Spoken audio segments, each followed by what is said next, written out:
مجھے یہ عنوان دیا گیا 73 فرقے، نجات کون پانے والا؟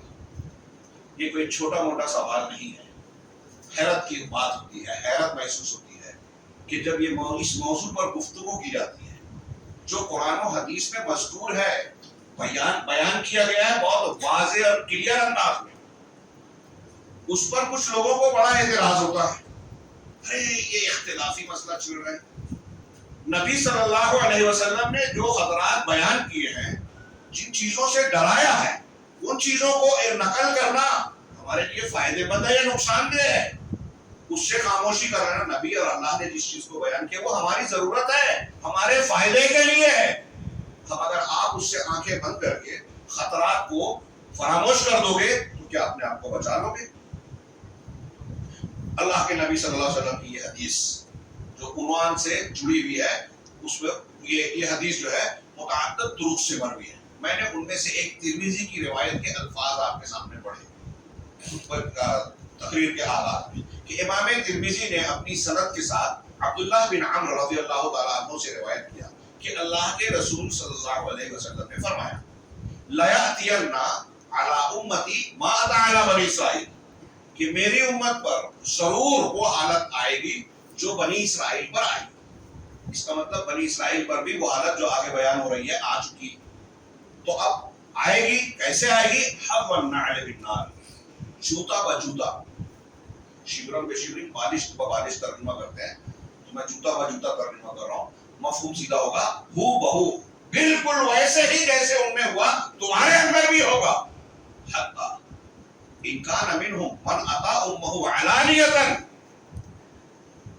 لکان فی امتی من یصنع ذلک، یہاں تک کہ اگر اس امت میں بنی اسرائیل میں کوئی ایسا بدبخت اور شخص گزرا ہو جو علانیہ کھلے عام اپنی ماں کے پاس آیا ہو، ماں کے ساتھ غلط کاری کی ہو، لکان فی امتی من یصنع ذلک، تو میری امت میں بھی ایسا شخص ہوگا جو یہ کام کرے گا۔ نبی صلی اللہ علیہ وسلم بتا رہے ہیں اللہ تبارک و تعالیٰ کی طرف سے وحی ہے آپ کی ہر بات، یہ ہم اور آپ جانتے ہیں، اور آپ کی بات جو ثابت ہے صحت سند کے ساتھ وہ غلط نہیں ہو سکتی۔ آگے اللہ کے رسول کہہ رہے ہیں کہ ایک مثال دیا کہ ایک ایسا کام جو ایک شریف اور عام معاشرے میں ناممکن الوقوع سمجھا جاتا ہے کہ ایسا نہیں ہو سکتا، بعض روایتوں میں ہے کہ یہاں تک کہ اگر ان میں سے کوئی شخص گوہ کے سوراخ میں داخل ہوا ہوگا تو تم میں بھی ایسا شخص ہوگا، یعنی جو کام آپ اور ہم سمجھتے ہیں کہ یہ نہیں ہو سکتا، اگر ماضی میں بنی اسرائیل میں کسی نے کیا ہے تو اس امت میں بھی ایسا کرنے والا پیدا ہوگا اور یہ کام کرے گا۔ پھر آگے اللہ کے رسول صلی اللہ علیہ وسلم نے فرمایا کہ وَإِنَّ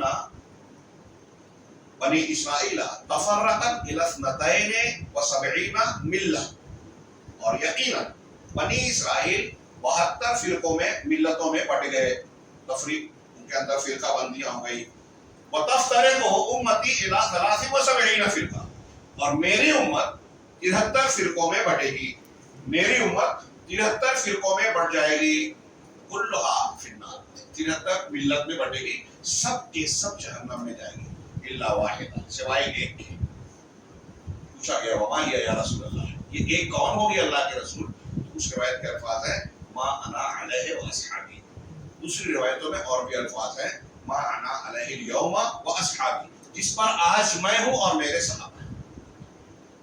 بعض روایتوں میں ہے کہ وہی الجماعہ، یہ وہ گروہ ہے جو الجماعت ہے، اس کا مطلب وہ فرقہ نہیں ہے، وہ اسی طریقے پر قائم رہیں گے جو رسول اللہ صلی اللہ علیہ وسلم کے زمانے میں تعلیم تربیت پائی، صحابہ نے آپ سے سیکھا، صحابہ کے شاگرد، ان کے شاگرد، ان کے شاگرد اسی طریقے پر ہیں، نیا کوئی طریقہ نہیں بنایا، وہ جماعت الگ نہیں ہوئے۔ یہ روایت جو میں نے پڑھی ترمذی کی، اس کو امام ترمذی نے نقل کیا اور علامہ البانی رحمہ اللہ نے اس کو حسن کہا۔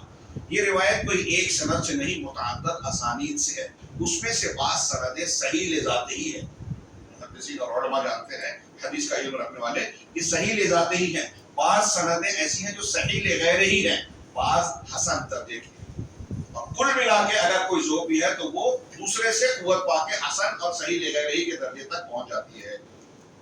اس حدیث کو صحیح کہنے والوں علماء کی ایک لمبی فہرست ہے، جس میں خود امام ترمذی رحمہ اللہ ہے، امام حاکم ہے، امام عراقی ہے، ابن حجر الاسقلانی ہے، امام ذہبی ہے، علامہ ابن تیمیہ ہے، علامہ ابن قیم ہے، بوصیری ہے، ابن الوزیر ہے، علامہ ابن حزم نے اس پر ایک جگہ اعتراض کیا، دوسری جگہ اس کو صحیح کہا، علامہ البانی ہے، مقبل بن بدعی ہے، ایک لمبی فہرست، علامہ شیخ ابن باز ہیں، شیخ ابن عثیمین ہے، آج کے قریب کے زمانے کے، ماضی کے ایک بہت سارے علماء، بڑی تعداد ہے جو اس کو صحیح مانتی ہے، اور اس سے بڑی تعداد ہے جس نے ان روایتوں کو نقل کیا ہے کہ اس امت میں 73 فرقے ہوں گے، سب کے سب جہنم میں جائیں گے سوائے ایک کے۔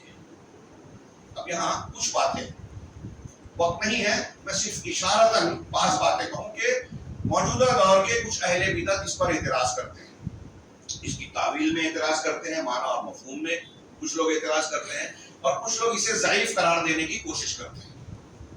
اور ابن الوزیر کے ایک قول کو جو انہوں نے نقل کیا کہ یہ ملحدین کی دسیسہ کاری لگتی ہے، اس کو بنیاد بنا کر آج کے زمانے کے کچھ تحریکی اور کچھ بدعتی اس کو اچھالتے ہیں اور کہتے ہیں کہ یہ ملحدین کی بنائی ہوئی حدیثیں ہیں اور اس کا رد کرتے ہیں، جبکہ خود ابن الوزیر نے جس نے یہ بات کہی ہے، انہوں نے دوسرے مقام پر ان تین حدیثوں کو صحیح کہا ہے، نمبر ایک، دوسرے محدثین نے صحیح کہا، تیسرے یہ قرآن کی آیتوں اور بہت سارے مضامین کے موافق ہے، اور پھر مزید کہ بہت ساری حدیثوں سے اس مضمون کی تعلیم، دوسری حدیثوں سے جو بخاری مسلم اور دوسری حدیث کی کتابوں میں دواوین سنت میں ہے ان سے تائید ہوتی ہے۔ میں نے چند آیتیں آپ کے سامنے پڑھی تھی حمد و صلات کے بعد کہ ان الذین فرقوا دینہم وکانوا شیعا لست منہم فی شیء، کہ جن لوگوں نے اپنے دین کو ٹکڑے ٹکڑے کر دیا اور وہ گروہوں میں بٹ گئے، آپ کا ان سے کوئی تعلق نہیں۔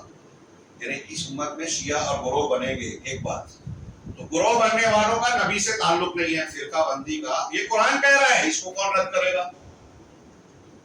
میرے پاس جو کتاب ہے کیا ہے دفع المراد عن حدیث الافتراق، کویت کے ایک عالم ہے، بڑی شاندار کتاب، اس میں انہوں نے کچھ اقوال ایک باب باندھ کے یہ بھی نقل کیے سلف و خلف کے کہ اہل بدعت کا یہ وتیرہ اور شیوہ رہا ہے کہ جو حدیثیں اللہ کے رسول کے جو فرامین ان کے مسلک کے خلاف ہوتا ہے اس کو رد کر دیتے ہیں۔ وہ سوچتے ہیں کہ ان حدیثوں کو دبایا جائے، بجائے خود بدلنے کے شریعت کو بدلنا چاہتے ہیں، بجائے خود اصلاح کرنے کے وہ اللہ کے کلام اور رسول کے کلام میں تحریف کرتے ہیں یا اسے چھپاتے ہیں، اپنے آپ کو نہیں بدلتے۔ یہ اہل بدعت کا طریقہ ہے۔ تو کچھ لوگوں نے اپنی بدعات اور خرافات کو چھپانے کے لیے یہ حرکت کی۔ بہت کم وقت ہے اور مضمون بہت اہم اور بہت زیادہ ہے، لہذا میں چند باتوں کو یہاں اشارہ کیا کہ حدیث کو کچھ لوگ ضعیف کہہ رہے ہیں، اس پر لمبی بحث نہیں کی، کچھ لوگ اس کو چھپانے کی کوشش کرتے ہیں، لیکن اہل علم نے کچھ لوگ اس کی غلط تعویل کرتے ہیں۔ ہاں امام ابن رشد مالکی، وہ اس جیسا آدمی جو اس فن کا نہیں تھا، وہ کہتا ہے کہ یہ جو 73 فرقوں والی روایت ہے، حدیث ہے، اس کے بارے میں ہر مسلمانوں میں جتنے بدعتی گروہ بھی پیدا ہوئے، ہر گروہ اس حدیث کی ایسی تعویل کرنے کی کوشش کرتا ہے جو دوسرے کی تعویل سے الگ ہے، جس کا نتیجہ کیا نکلا کہ انہوں نے قرآن اللہ کے دین کو فرقوں میں پورا توڑ پھوڑ کر رکھ دیا، سب الگ الگ بنا دیے راستے اور کئی دین بنا دیے۔ سب کو کہتے ہیں کہ یہ ہر گروہ یہ کہتا ہے کہ میں ہی اس حدیث کے مطابق نجات پانے والا ہوں، وہی ایک فرقہ جو نجات پانے والا ہے وہ میں، باقی سب جو ہے وہ جہنم میں جانے والے ہیں۔ بات سمجھ رہے ہیں؟ یہ ابن رشد مالکی نے کہا، لیکن کہا کہ ایسا ہرگز نہیں ہے۔ اللہ کے نبی صلی اللہ علیہ وسلم کے فرمان کے مطابق وہ ایک ہی گروہ ہے جس کو خالص اور نجات پانے والا کہا گیا ہے، اور وہ گروہ ہے جو قرآن و سنت کو اس کے ظاہری اور حقیقی معنی پر محمول کر کے خالص انداز میں اسے قبول کرتا ہے، ادھر ادھر کی تعویل نہیں کرتا، بدعت اختیار نہیں کرتا۔ ابن رشد کا قول میں اپنے الفاظ میں نے بیان کیا، اس کتاب میں ایسے 10 اقوال دیے ہیں عقیدے کے علماء کے اور سلف کے، جو یہ کہتے ہیں کہ اس حدیث کا مصداق کون ہے۔ میں چند اقتباس، ایک شیخ ابن باز رحمہ اللہ کا قول یہاں پیش کروں، اور یہاں اس سے پہلے یہ بیان کروں، وقت کم ہے، شاید وہ بات رہ جائے جو میں نے کہا کہ کچھ لوگ اس حدیث کے تعلق سے بہت سا سوال اٹھاتے ہیں، اور خاص سے اہل الحدیث جب یہ بات بیان کرتے ہیں تو اس کے بارے میں وہ بہت سارے اعتراضات کرتے ہیں۔ لیکن بھائیوں، جو میں نے تمہید بیان کی کہ ہمیں جہنم سے بچنا ہے، جنت میں جانا ہے، اگر یہ مقصد ہمارے سامنے ہے ایمان کے ساتھ، یقین کے ساتھ، تو ایک مسلمان بندے کے لیے زندگی کا سب سے اہم سوال، آپ نماز پڑھنے جا رہے ہیں، آپ کسی جماعت سے جڑ رہے ہیں، آپ کوئی عبادت کا طریقہ اختیار کر رہے ہیں، روزہ رکھ رہے ہیں، حج کرنے جا رہے ہیں، ان تمام چیزوں سے پہلے آپ یہ دیکھیں گے کہ صحیح طریقہ کیا ہے۔ سفر کر رہے ہیں، گاڑیاں بہت ساری ہیں، بس اسٹیشن پہ جائیں آپ، لیکن آپ کو اگر یہاں سے بمبئی جانا ہے تو آپ جو ہے پونا جانے والی بس میں نہیں بیٹھیں گے۔ میری بات سمجھ رہے ہیں؟ سمپل مثال دے رہا ہوں اور یہ میں بارہا بیان کرتا ہوں کہ آپ کو اگر بمبئی جانا ہے تو بس اسٹیشن پہ جا کے آپ یہ بولیں گے کہ بس تو سب بس ہی ہے، چلتی ہے، کسی میں بھی بیٹھ جاؤ، چلے گا؟ میں آپ سے سوال کر رہا ہوں، چلے گا؟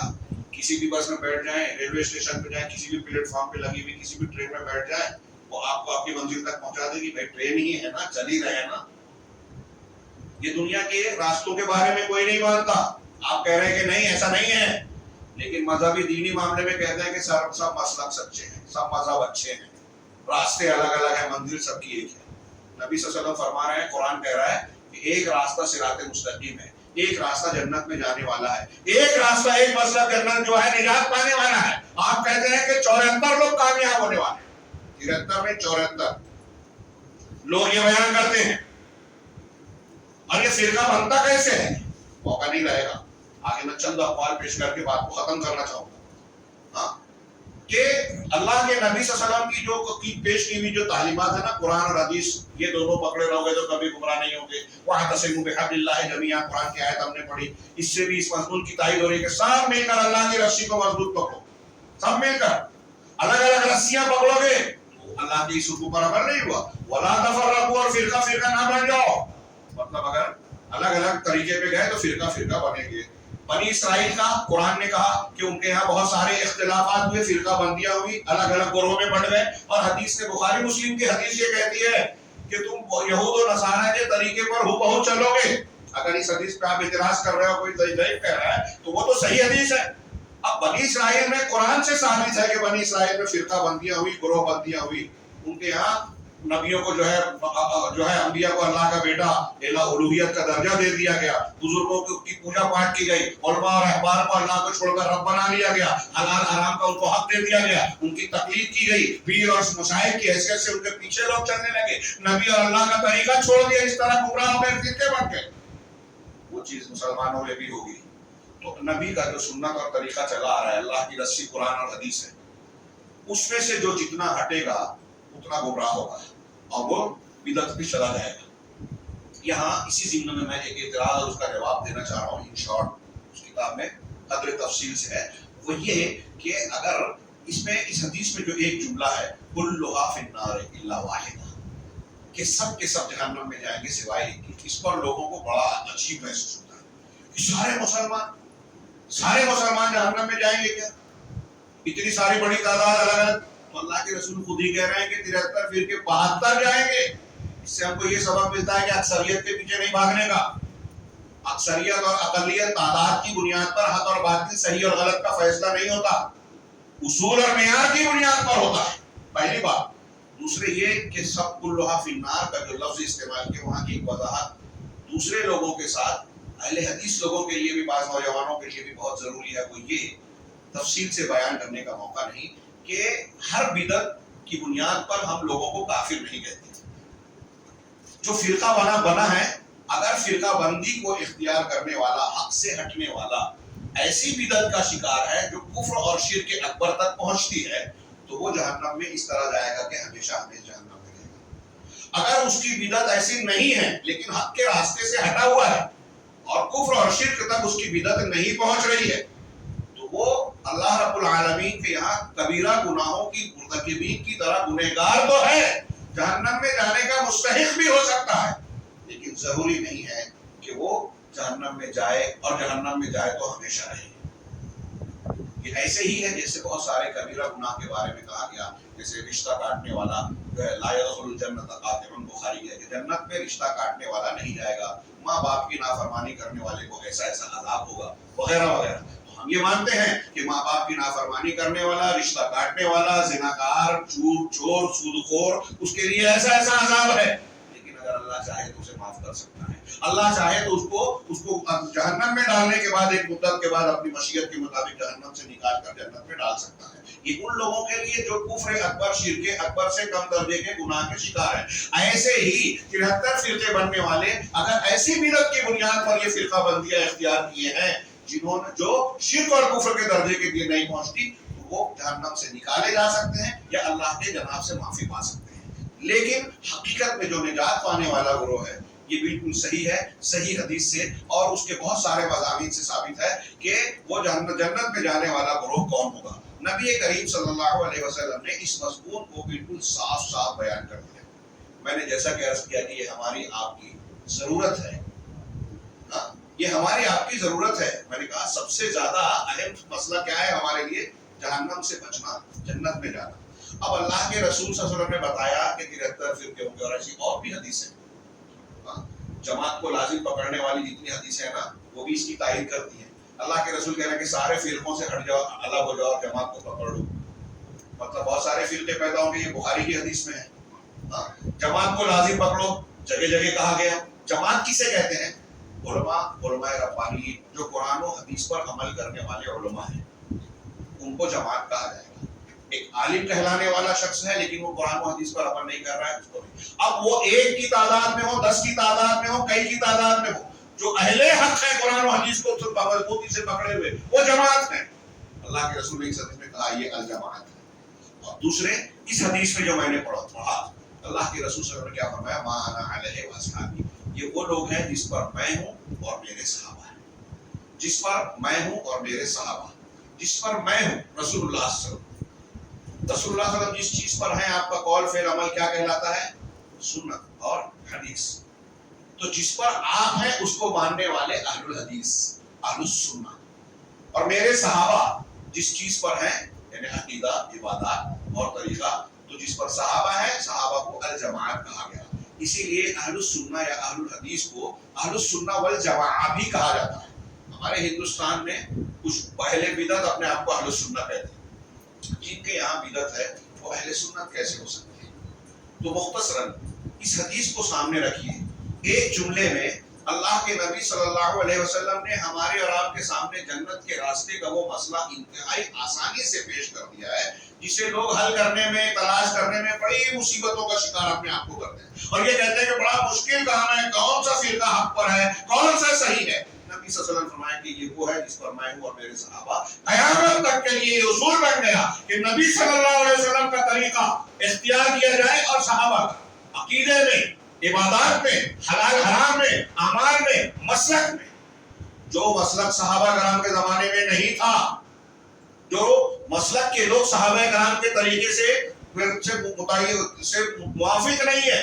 آپ غور کیجئے, ایک دم سمپل بات. آج کل جو نوجوان مرد اور عورت یا دوسرے لوگ کہتے ہیں نا کہ ہم کیسے پرکھیں کہ کون حق پر ہے کون باطل پر. سمپل طریقہ, آسان طریقہ. آپ دیکھیے کہ قرآن اور حدیث یہ ہے, یا کوئی مسلک کے لوگ ہیں وہاں دیکھیے کہ کچھ چیزیں ایسی نظر آ رہی ہیں جو بدعت ہیں, جو اللہ اور اس کے رسول صلی اللہ علیہ وسلم کے بتائے ہوئے طریقے سے ہٹ کر ہیں.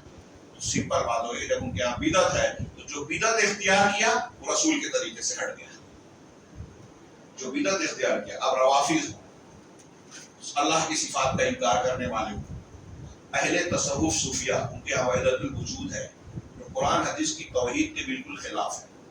اہل تصوف کے یہاں ہمارے ہندوستان پاکستان میں بڑی جڑیں مضبوط ہے, اس کی بڑے بڑے نام ہیں, الٹے سیدھے واقعات ہیں. بڑا ہوا میں اڑتے تھے, پانی پہ چلتے تھے, آگ میں بیٹھتے تھے, کرامت کھیلتے تھے, اس وضو سے وہ نماز پڑھتے تھے, اس سے وہ پڑھتے تھے. یہ ساری چیزیں بیان کر کے اہل بدعت یہ کوشش کرتے ہیں کہ اپنی عقیدت کی دکان چمکائیں اور اللہ کے رسول صلی اللہ علیہ وسلم کے مقابلے میں ان بزرگان کا نام لے کر ان کے نام پر بدعت کو فروغ دے ہوئے نبی صلی اللہ علیہ وسلم کے ہٹے ہوئے طریقے کو مقبول بنائے.